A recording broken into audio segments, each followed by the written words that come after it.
Welcome to Wristwatch Adventures with me, Ray, adventures with affordable watches. Today we're going to be taking a look at an institution from Casio, the Casio AE1200 Royale. Gets a lot of love, this one. Almost impossible to take a bad photo of it on Instagram, for example. Always gets a lot of love. We're going to be taking a look at some upgrades from SKX Mod and Vario.sg to give this a lift. Okay, roll intro.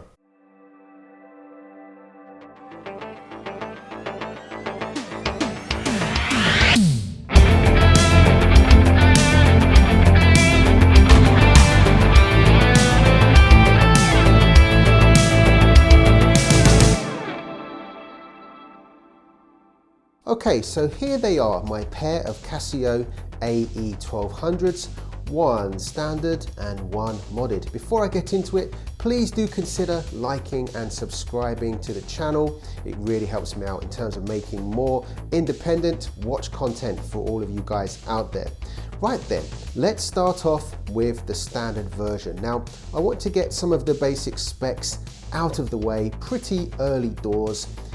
This isn't an in-depth review, really. It's all about the appeal of the Casio Royale and the dilemma about whether or not to mod these watches and how far to take that. Okay, so let's get the specs out of the way.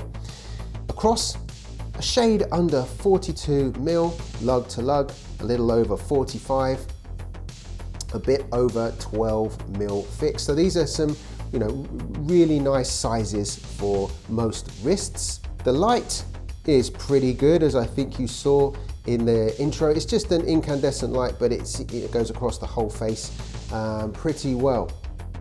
The case is a resin case. It's got a pretty prominent molding line. It does look like one of Casio's cheaper models, which indeed it is.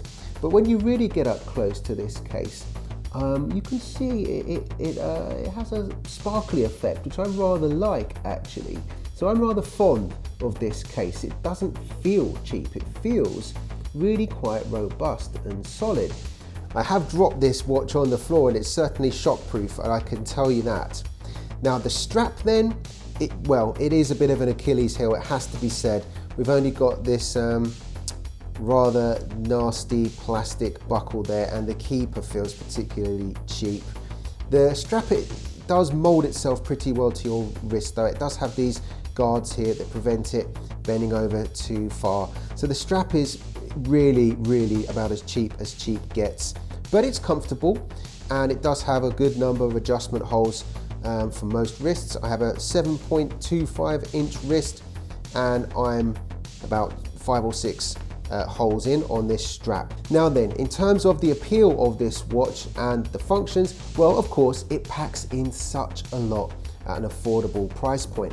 So I picked this up at a shade over £30 sterling. The price of these is creeping up a little bit, but you can shop around and you can still get a bargain on these. 100 meters water resistant and 10-year battery. Pretty appealing specs for the money. I think that's part of what people love about this so much. The Casio Royale nickname because of the resemblance to a Seiko, a Bond watch. I think it was featured in the film Octopussy. Okay, features then. Of course, we've got this lovely home time analog style display here with a seconds track around it. Functions then. The world time functions, we'll get into this a little more in a sec. Alarm, stopwatches, timer, stopwatch, back to home screen there. I really love how we get the day, date, month up here in this smaller LCD display there. Up in the top right here, if they are on, you'd see alarm, signal, etc. displayed in that window here.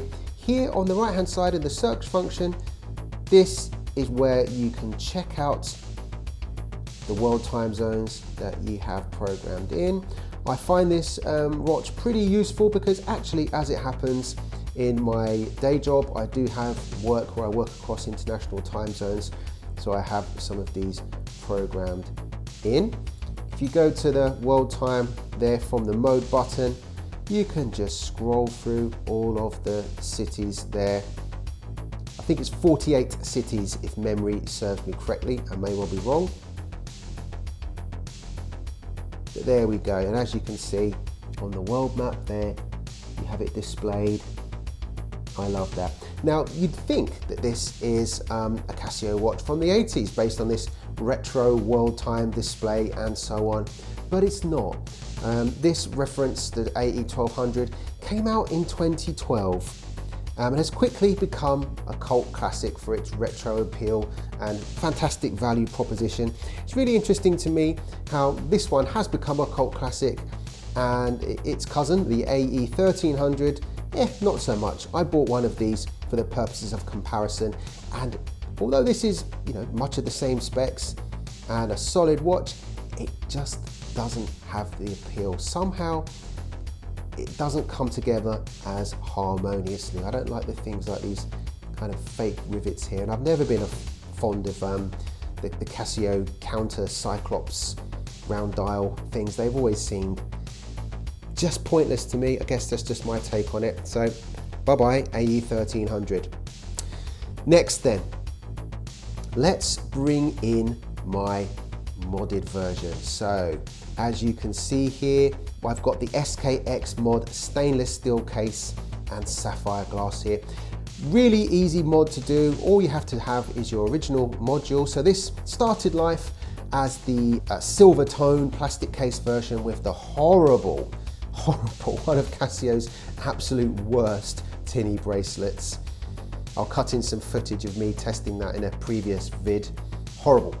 So you just have to have the module from the watch, and you take the module out of the old case, and then you use the new screws that have been machined for the metal case that SKX Mod provide. You need to keep the old case back, and it's really easy to swap over. Just be careful with the gaskets, and just be careful with blowing dust out of the case so you don't introduce that in the process. So with a bit of attention, it's really a doddle, I promise you, no problems at all.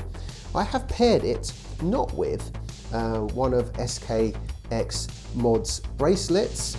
So as you see, I have paired it with the Vario brown leather strap here. My thinking here was I wanted to use it as an everyday work watch and for it to be comfortable to wear all day long. Really helpful in my day job so I can keep track of a second or indeed third time zone. The Vario leather strap is really supple and lovely. It has a nice signed buckle here that matches the tone of the SKX case really well. So I'm pretty pleased with that. Now then, so of course, you vastly improve the specs by doing these things, and all of a sudden it feels like a premium Casio watch.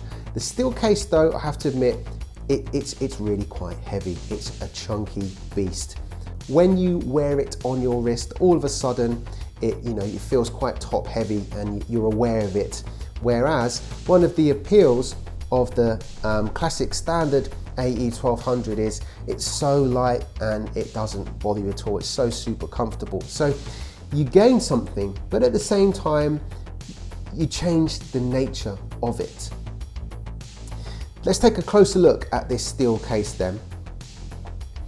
As you can see, they've managed to replicate the world time illuminator and those faux rivet things there too. You can specify if you want this painted or not. I went for not.